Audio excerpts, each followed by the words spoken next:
22 years old, sitting on the floor of a studio apartment I'd rented for $730 a month because it was the cheapest thing within 40 minutes of my office, eating a bowl of rice and black beans I'd made in a pot I bought at. Guys, hi. This is All in Eklund Lifestyle. Thank you for supporting my page. Please do tune in because these are educational purposes, solution purposes, building mental, physical purposes, emotionally, spiritually, guys. But this right here is financial. So this right here could give you tips on what you can do to save more so that you can have more. So tune in and let's get started. Bought at Goodwill for $3, checking my brokerage account on my phone for the fourth time that week. The number said $61,412. I looked around the apartment. The furniture was secondhand. The couch had a tear in the left cushion that I'd covered with a throw blanket from Target. The TV was a 32-inch Vizio I'd bought refurbished for $89. My car, a 2014 Honda Civic with 117,000 miles, sat outside with a small crack in the windshield I'd been ignoring for 2 months. My wardrobe consisted almost entirely of clothes I'd owned since college. My friends thought I was broke. I was not broke. I was building something they couldn't see. Something that didn't exist on Instagram. Something that lived in an account nobody knew about, growing at a rate that was just starting to bend upward on the compounding curve, gaining momentum that would become unstoppable within a few years. By the time I turned 24, that number crossed $100,000. I need to be upfront about something before we go any further. I didn't inherit this money. Nobody handed me a check. I didn't win a crypto lottery or... Guys, I'm sharing this because I didn't inherit my money. Maybe some of us, about 20% I did.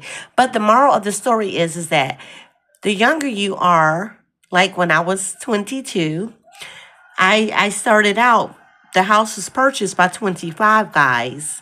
So this is what I'm talking about. And I'm really sharing this so that you guys can get the picture of how to do it the correct way so that you're able to afford your rent. You're able to have money for your car insurance, your car payment, for food, for clothing, things that are needed, not wanted, and even for some of the things that you want. Let's continue. Or sell a startup. I graduated college with about $9,000 in student debt and a starting salary of $52,000 at a job I got through a career fair. My parents helped with college tuition partially, which I'm grateful for, but they didn't fund my adult life. Now, I got help with that's what I was saying. Like when I was in college, I had a private room that was paid for, not by me, family members, my mom, sister, my school books, my uncle, my aunt in Jersey, just things like that. So this is how you take advantage. Also, if you have someone helping you in a certain area, then you save in that next area whenever you get the chance to. And every chance you save. Let's continue. There was no trust fund, no safety net, no family money quietly compounding in the background. What I had was 20 habits, 20 boring, unsexy, completely unglamorous habits that most people my age were either ignoring or actively laughing at. Habits that didn't look like wealth building from the outside because they looked like deprivation. Like I was struggling. Like I was the friend who couldn't afford to keep up. I could afford to keep up. I chose not to. And that choice, repeated 20 different ways every single day for roughly 2.5 years, is the reason I hit a number that the average American in their 20s has a median retirement savings balance of $42,502 to show for, according to Empower data from January 2026. I hit that number before most of my peers had finished paying off their first credit card. This is not financial advice. This is my story. These are the 20 habits. Every single one of them is something you could start this week with whatever income you currently have. Let's get into it. I automated my investments the day after every paycheck, before I could see the money. This was habit number 1, and it was the foundation underneath everything else. On the 15th and the 30th of every month, 700... Guys, you see, pardon me, you see how she's building her foundation? She's calendar in it right here. This is her starting foundation. You see how the money's going in here to the bank, her savings? So that's how you have to do it strategically. You have to section it off: gas, light. Well, let me not say light because most of you guys don't pay light bill, but gas, food. You get the gist of it. What am I gonna spend on my monthly out to eat spendings, for my entertainment, etc. Let's continue. $150 left my checking account automatically and went into a combination of my employer's. Pardon me, guys. Let's continue. Oh, that's my city. Oh, that was Orlando. Pardon me. No, it's and not. a Roth IRA. I set it up during my first week at work, and I never changed the amount until I got my first raise, at which point I increased it.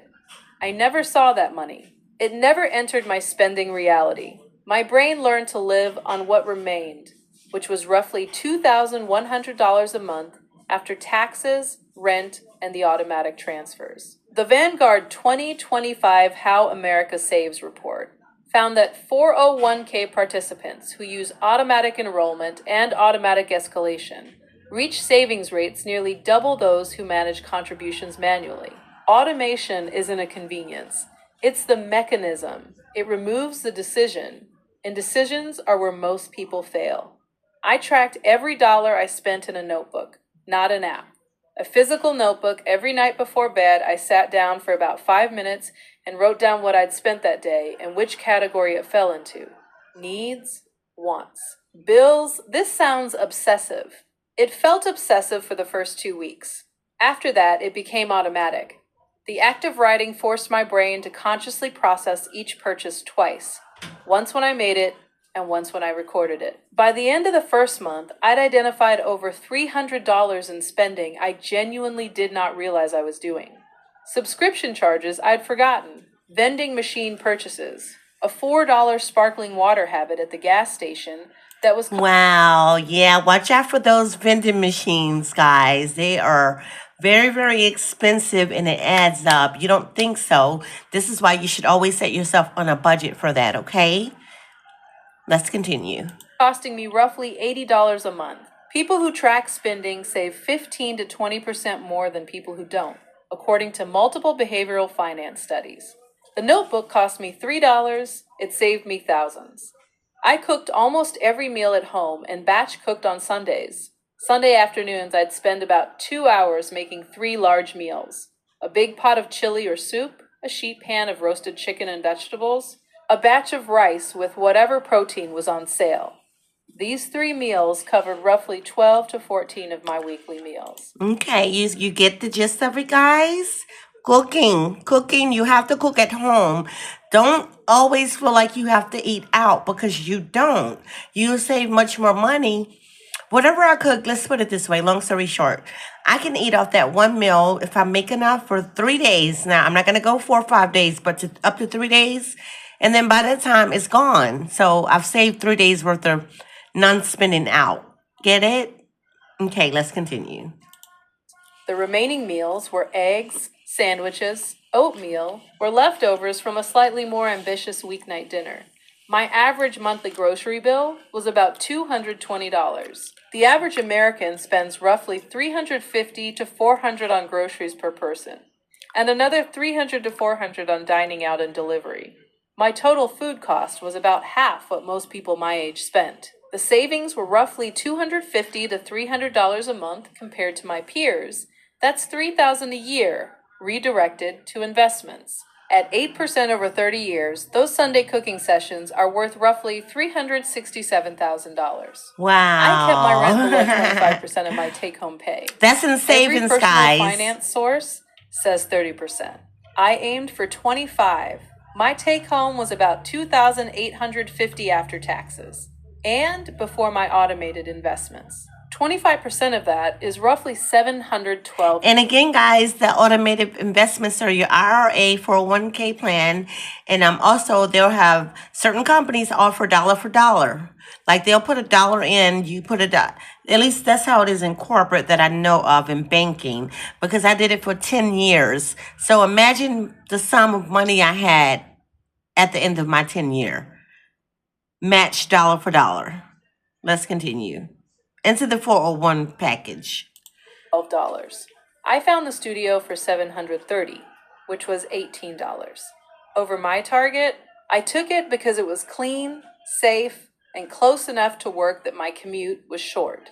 My friends were paying $1,100 to $1,400 for nicer places in trendier neighborhoods. The monthly gap between my rent and the average rent my friend group paid was roughly $500. $500 a month. Invested at 8% over 20 years, that's roughly $295,000. My apartment didn't have granite countertops or in-unit laundry. It had a working stove and a door that locked. Those were the requirements. Everything else was a premium I refused to pay. I drove a used car I bought with cash and maintained religiously. The 2014 Civic cost me $8,200 from a private seller I found on. Guys, just because I've had 3 BMWs, my first car, I had, not my very first car, but the ones before the BMWs came, I had a Toyota Camry. And I had her name was Silver, for 11 years, guys. I even got a new motor put in her to save money, right? Right.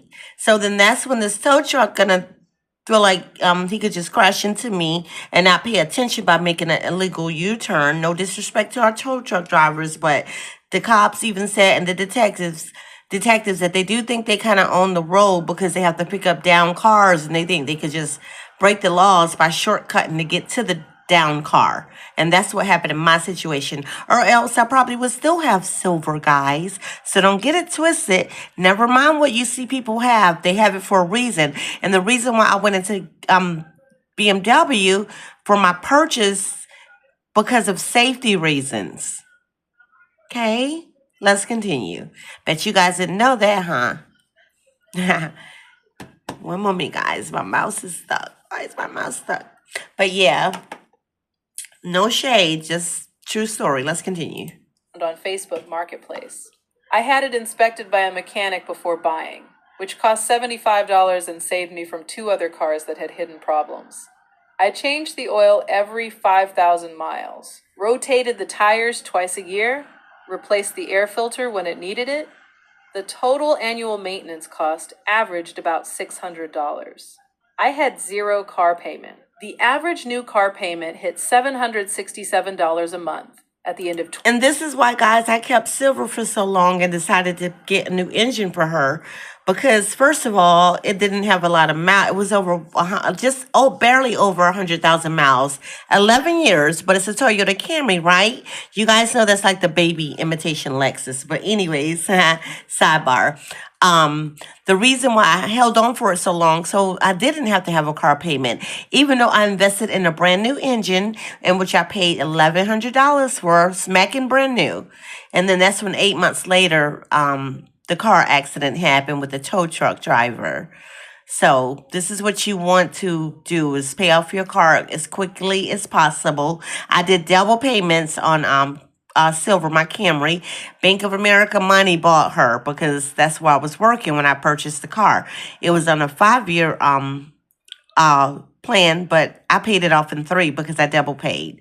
Only if you can do that, guys, okay? Disclaimer. I'm not telling you to do what I do, but I'm just giving you pointers. Let's continue.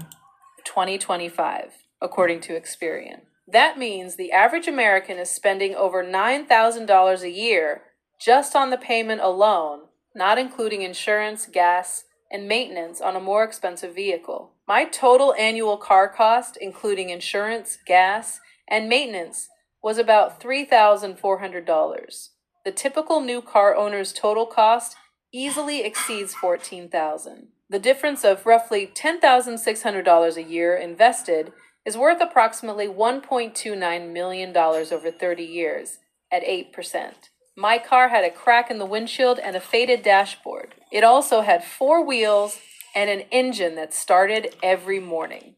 That's all a car needs to do. But guess what, guys? See, she had her savings, though. She was saving her money. Therefore, she could have went out and probably bought any car that she liked because she's saved. And you guys saw in the beginning of the video how much she saved. That was a lot of money. Let's continue. I use the library for books, movies, and audiobooks instead of buying or subscribing. My local library gave me. And she saved it her very first 2 years, $100,000. from age 22 to 24. Let's continue. Free access to thousands of books, DVDs, and through the Libby app, a massive catalog of audiobooks and ebooks I could listen to during my commute.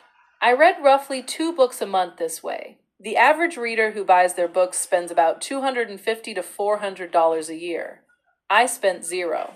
Beyond the cost savings, the library habit changed my relationship with consumption in general. When you learn that you can access something without owning it, you start questioning the entire premise of ownership across other categories, too. I made coffee at home 5 days a week and treated myself to one bought coffee on Fridays. The Friday coffee was my ritual. I looked forward to it all week. It costs $5.50 from a local shop. That's roughly $22 a month on coffee. The average daily coffee buyer spends $6 a day, 5 days a week, which is $1,560 a year. My annual coffee cost was about $290, including the beans I bought for home. The savings of roughly $1,270 a year isn't life-changing in isolation, but it's $1,270 that compounds. Over 20 years at 8%, it's about $62,000. From making coffee in a $12 French press every morning, I never paid for a gym membership. I ran outside, I did bodyweight exercises in my apartment, using a free YouTube program. You see, guys, it's free exercise, and that's one thing you don't have to pay for is gym usage, because you could always do pretty much every your cardio, your weight loss, all that. You can do it outside for free. Let's continue. I bought a used pull-up bar from Craigslist for $15 and a jump rope for $8. My total fitness investment was $23. The average gym membership costs $40 to $60 a month. Most gym members use their membership 4 to 5 times a month, which means each visit costs $8 to $15. I worked out 5 to 6 days a week for free. The $60 a month I saved went directly to my Roth IRA.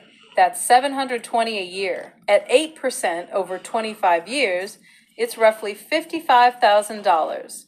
A pull-up bar, a jump rope, and a running path are worth $55,000 in future wealth. Nobody at the gym is running those numbers on the treadmill. I negotiated every recurring bill at least once a year. Car insurance, phone plan, internet. I called each provider, told them I was considering switching, and asked what they could offer to keep. You see, guys, this is why you listen to things like this. That's all. It's all you have to do, because you're the client to the corporate owner, right? So they're gonna do whatever it takes to appease and please you, and to keep you coming back. Remember when Walmart had the slogan, "Customers are always first"? So there's plenty of ways to budget on your money, guys. I want to speed it along and enjoy life while saving. Let's go there. Okay. Let me pause here because I want to address something I know is sitting in the back of some of your minds. This sounds extreme. It sounds like I spent 2 years as a hermit, eating rice and beans in a dark apartment while my friends lived their lives. That's not what happened. I went to dinner with friends. I just went once or twice a month instead of 4 times a week. And I chose the 4... Exactly. Get it, guys? You're not missing out on anything. I know friends, family will make you feel like that, but you know your money better than they do. You know your plans better than they do. So I advise you to adhere and stick to your plans. You don't always have to include yourself because somebody's including you in. Okay? Let's continue. $14 entree instead of the $38 one. I traveled. I took a road trip to the Smoky Mountains that cost me $312 total, including gas, a campsite, and food. I had hobbies. I played basketball at the park. I cooked elaborate meals on weekends as a creative outlet. I read constantly. I hiked. I had a full, engaged, genuinely enjoyable life. The difference between my life and my peers' lives wasn't the quality of the experiences. It was the cost. I found the cheap version of every good thing and discovered that the cheap version was usually just as good. Sometimes... Well, that would be kind of hard for me because I'm a signature person, in the way that I eat. But those of you that can do that, but, you know, in areas that you're very good at, there are going to be some weak link areas that you're not. And me, when it comes to food, I'm only going to eat the best quality. Let's continue. I'm saying grocery shopping wise, market shopping, like that, okay? Not out to eat at Outback or Longhorn.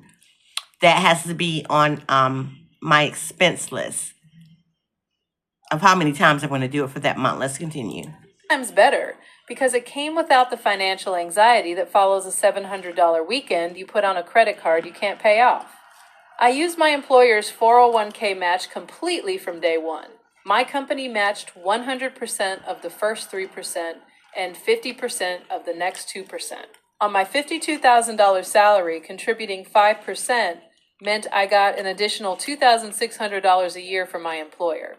Free money. I was 22 years old, and my employer was handing me $2,600 annually that required nothing from me except checking a box and selecting a contribution percentage. 88% of 401k participants received an employer match in the fourth quarter of 2025, according to Fidelity.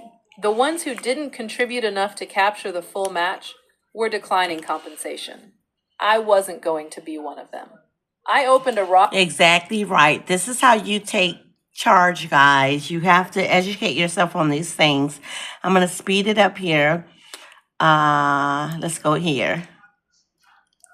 Okay. Than cooking at home, harder than driving the old car, harder than living in the small apartment.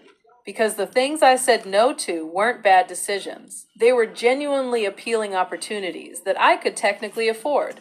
A trip to Austin with friends, a concert I really wanted to attend, a leather jacket I tried on at a store and stood in front of the mirror for 5 minutes, genuinely considering. Each time I ran the math, not just the sticker price, the shadow price, the compounding cost. The $280 concert ticket isn't $280 at 22. At 8% over 40 years, it's roughly $6,100. I'm not saying every concert is a bad decision. I'm saying I became very selective about which experiences were worth $6,000 of future wealth. Most of them weren't. The ones that were, I attended. Okay. Keyword, selective. Sorry, guys, I'm having lunch. But yeah, selective. You have to be selective on your choices. And I'm going to end this video right here, guys, because our hands is up and the deed is done. You have to be selective on your choices moving throughout these days, guys, and choose wisely.